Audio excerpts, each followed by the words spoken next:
Wah, nggak nyangka ya kita udah di bulan Oktober 2021, dimana beberapa bulan lagi kita mau tahun baru ya. Kasih Tuhan sungguh best banget dalam hidup kita bisa sampai hari ini semuanya karena berkat dan kemurahan Tuhan. Oke semuanya, sebelum kita mau mulai ibadah kita pada pagi hari ini, ayo langkah baiknya kita berdoa terlebih dahulu. Semuanya lipat tangannya, tutup matanya, mari kita bersatu di dalam doa.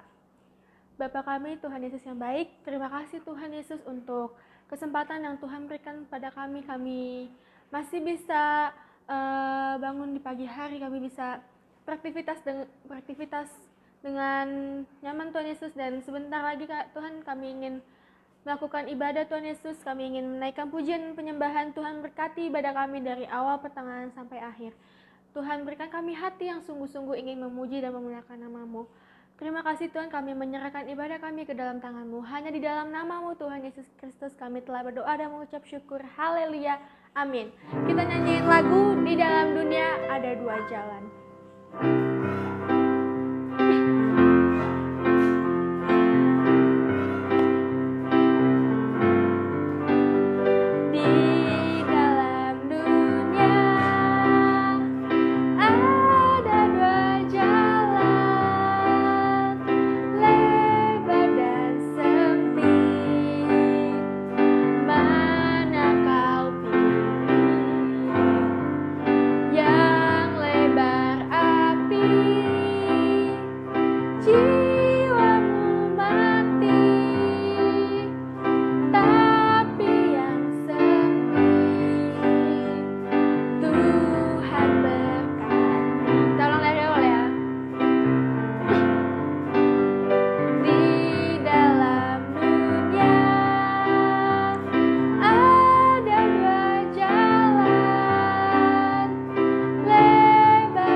Hati yang gembira adalah obat.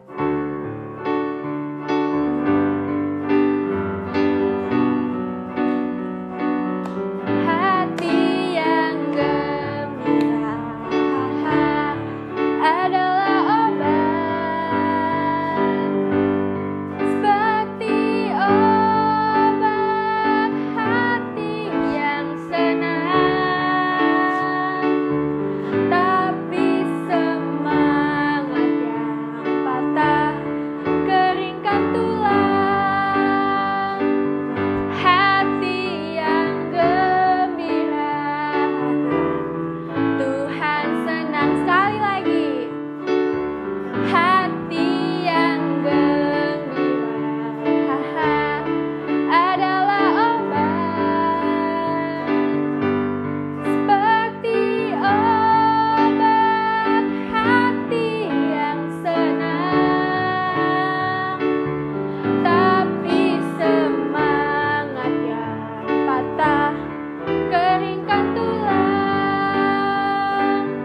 hati yang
adik-adik semuanya, kita mau masuk ke penyembahan. Semuanya siapin hatinya. Kita mau datang ke hadirat Tuhan dengan sungguh-sungguh. Kita mau datang sama Tuhan, kita mau bilang, Tuhan Kau baik, sangat baik dalam hidup kami Tuhan.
Mari adik-adik semuanya kita bersatu dalam doa.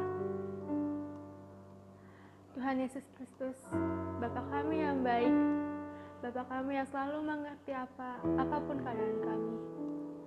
Tuhan, kami telah menaikkan pujian dan penyembahan untuk kemuliaan-Mu Tuhan Yesus. Berkati pujian dan penyembahan yang kami naikkan. Biarlah pujian dan penyembahan yang kami naikkan berkenan di hadapan Engkau Tuhan Yesus. Dan sebentar lagi Tuhan Yesus, kami ingin mendengar cerita firman-Mu dari kakak-kakak kami. Urapi kakak-kakak yang akan memberikan firman kepada kami. Dan biarlah firman yang kami dengar Tuhan Yesus dapat menjadi rema dalam kehidupan kami. Terima kasih Tuhan Yesus.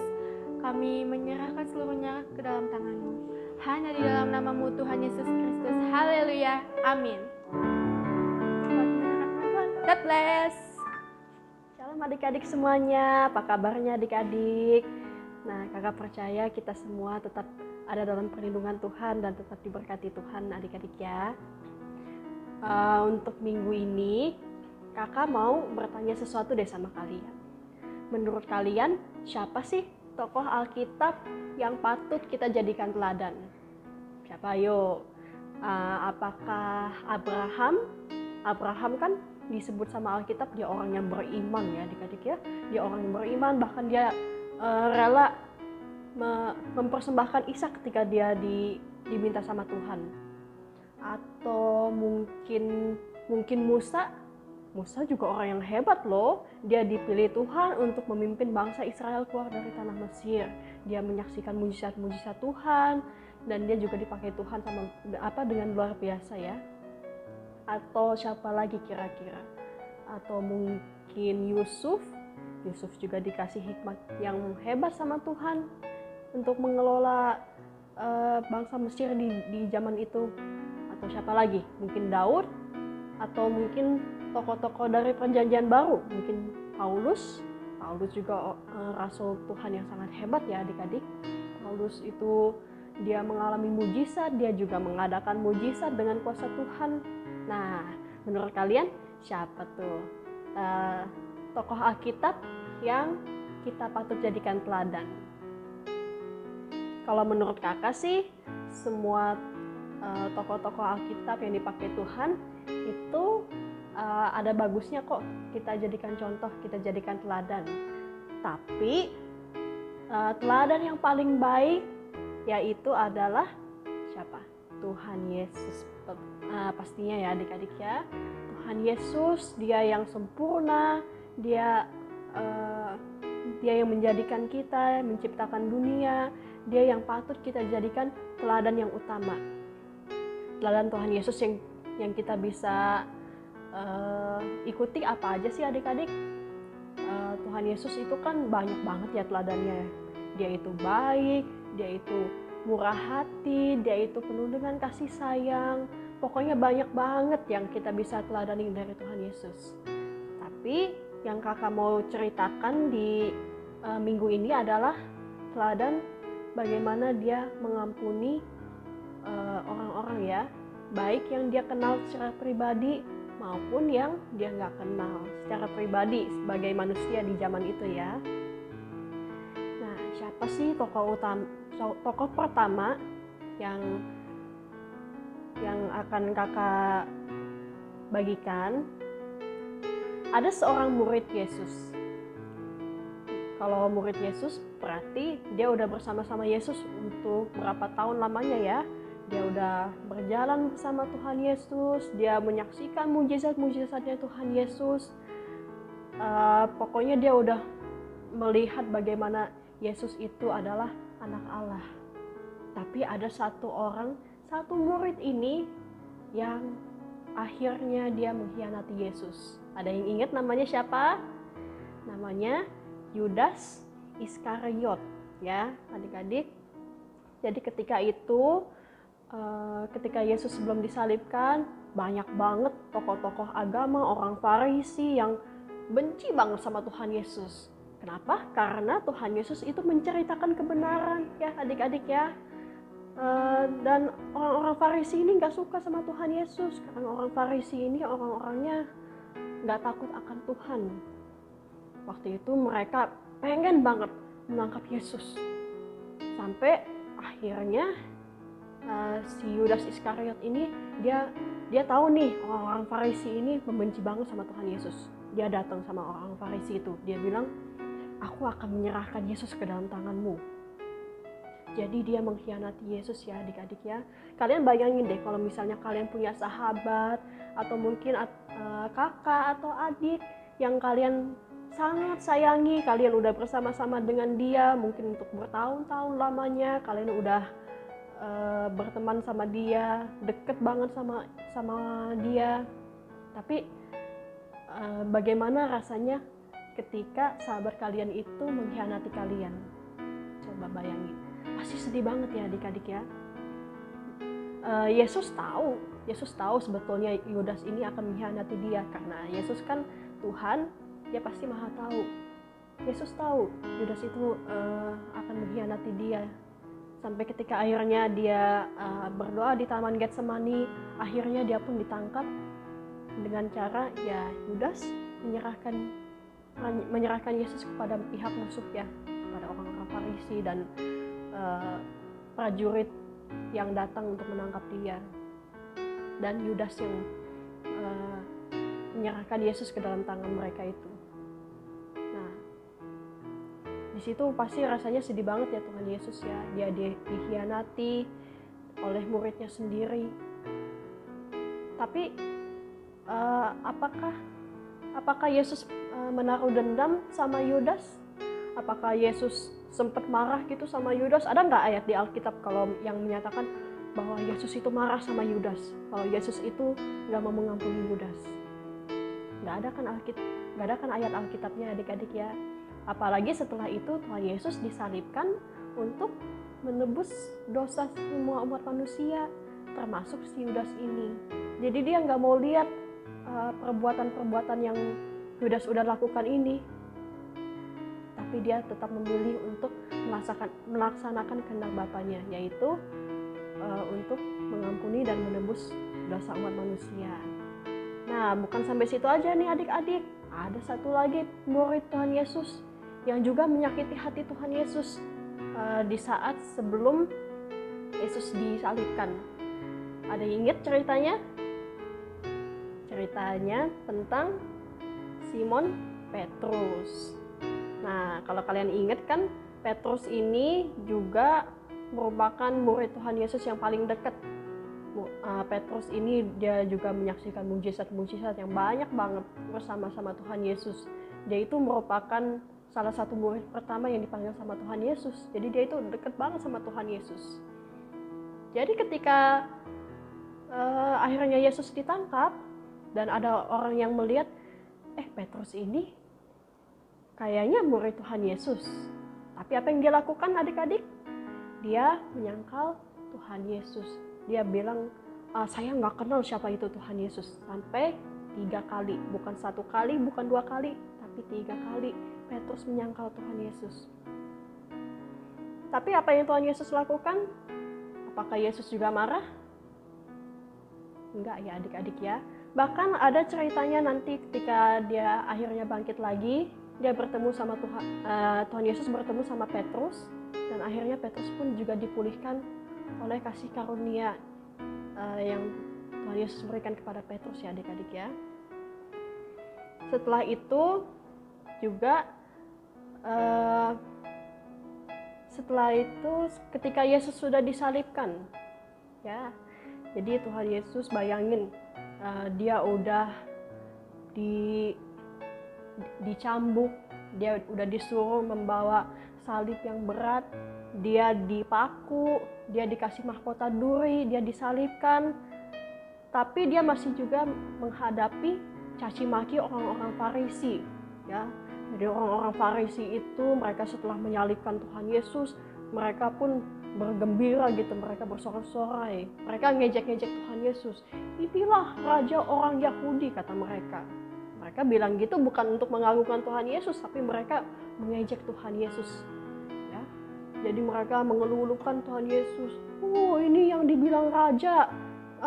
Terus mereka juga bilang, coba kalau engkau beneran anak Allah, coba turunkan dirimu dari salib ini, nanti kami akan percaya kepadamu. Wah, mereka happy banget, mereka seneng banget. Coba kalian bayangin kalau kalian jadi Tuhan Yesus, apa sih perasaan kalian? Kalau misalnya kalian dicaci maki, dihina, mungkin kita sebagai manusia kita merasa marah ya adik-adiknya, kita marah Pak. Kita mungkin merasa jengkel, kita mungkin bahkan benci, atau mungkin kita juga merasakan sedih banget kita dicaci maki. Tapi Tuhan Yesus, dia meskipun udah mengalami rasa sakit yang luar biasa, bukan sakit secara fisik doang, mungkin sakit secara emosional juga ya adik-adik ya. Tapi Tuhan Yesus berkata apa? Dia bahkan berdoa sama Bapa, Bapa ampunilah mereka sebab mereka tidak tahu apa yang mereka lakukan. Jadi di saat itu Tuhan Yesus memilih untuk tidak menaruh dendam, untuk tidak menghukum orang-orang Farisi itu. Padahal dia bisa aja loh, dia kan anak Tuhan, dia bisa aja menjatuhkan hukuman tiba-tiba, mungkin bisa aja dia cabut nyawa orang-orang itu. Atau mungkin dia timpakan tulah kepada mereka. Tapi Tuhan Yesus gak mau melakukan hal itu. Tuhan Yesus memilih untuk tetap mengampuni musuhnya. Dan akhirnya tokoh terakhir yang kakak akan bagikan kepada adik-adik di minggu ini, setelah Yesus disalibkan, setelah dia mengalami semua caci maki itu, mungkin beberapa jam sebelum dia akhirnya mati di atas kayu salib, dia akan disalib sama 2 orang penjahat lainnya. Ada 1 orang penjahat yang dia juga ikut-ikutan memaki Tuhan Yesus. Ya. Tapi ada 1 penjahat lagi nih, 1 orang lagi, yang dia malah menegur penjahat yang tadi memaki-maki Tuhan Yesus. Dia malah menegur, tidakkah kamu takut? Dia ini adalah anak Allah. Dan penjahat yang menegur itu dia bilang sama Tuhan Yesus, Tuhan, ingatlah akan aku saat engkau menjadi raja. Dan Tuhan Yesus juga bilang, mulai saat ini engkau akan bersama aku di dalam Firdaus. Jadi itu apa artinya adik-adik? Tuhan Yesus kan maha tahu, dia pencipta segalanya, dia juga pasti menciptakan orang yang menjadi penjahat ini. Jadi Tuhan Yesus itu pasti tahu bahwa orang ini ya penjahat, orang ini melakukan hal-hal yang gak baik. Tapi dia melihat hati penjahat ini ketika dia disalibkan, pasti Tuhan Yesus melihat bahwa penjahat ini bertobat. Dan Tuhan Yesus juga gak mau menaruh dendam. Akhirnya dia pun juga mengampuni penjahat yang disalibkan bersama-sama dengan dia, bersama-sama dengan Tuhan Yesus ya. Dari sini kita bisa lihat ya adik-adik ya, kalau Tuhan Yesus itu, dia itu maha pengampun. Dia itu mau mengampuni baik orang yang dia kenal, mau dari sahabat-sahabatnya yang terdekat, sampai kepada musuh-musuhnya, sampai kepada penjahat yang ya melakukan hal-hal yang gak baik, itu dia ampuni semuanya adik-adik. Dan mengampuni itu bukan sesuatu hal yang mudah, tapi itu yang harus kita teladani dari Tuhan Yesus ya. Salah satu contohnya aja, banyak hal yang harus kita teladani dari Tuhan Yesus. Tapi di minggu ini, kakak cuma mau menekankan dan mengingatkan adik-adik akan hal ini. Kalau kita harus saling mengampuni, bukan sahabat kita doang, bukan keluarga kita doang, tapi kepada musuh-musuh kita. Ya adik-adik ya. Oke, sampai situ aja firman Tuhan untuk minggu ini. Dan sekarang kita buka ayat hafalan ya adik-adik ya. Kita buka di Matius 26 ayat 28. Kakak akan bacakan dulu ya. Sebab inilah darahku, darah perjanjian yang ditumpahkan bagi banyak orang untuk pengampunan dosa. Oke adik-adik, jangan lupa dihafalin ya. Oke, sekarang kita mau tutup firman Tuhan dulu yuk. Kita lipat tangannya, kita tutup matanya, kita berdoa ya. Tuhan Yesus, terima kasih Tuhan, kami sudah selesai mendengarkan firman-Mu pada pagi hari ini ya Tuhan. Terima kasih Tuhan atas pengampunan-Mu yang boleh kami rasakan, yang boleh kami terima ya Tuhan. Terima kasih atas kasih karunia-Mu yang begitu besar untuk kami ya Tuhan. Ajar kami juga ya Tuhan untuk kami bisa menjadi seperti-Mu ya Tuhan. Agar kami juga bisa mengampuni orang-orang yang bersalah kepada kami ya Tuhan. Baik itu orang yang kami kenal ataupun musuh-musuh kami.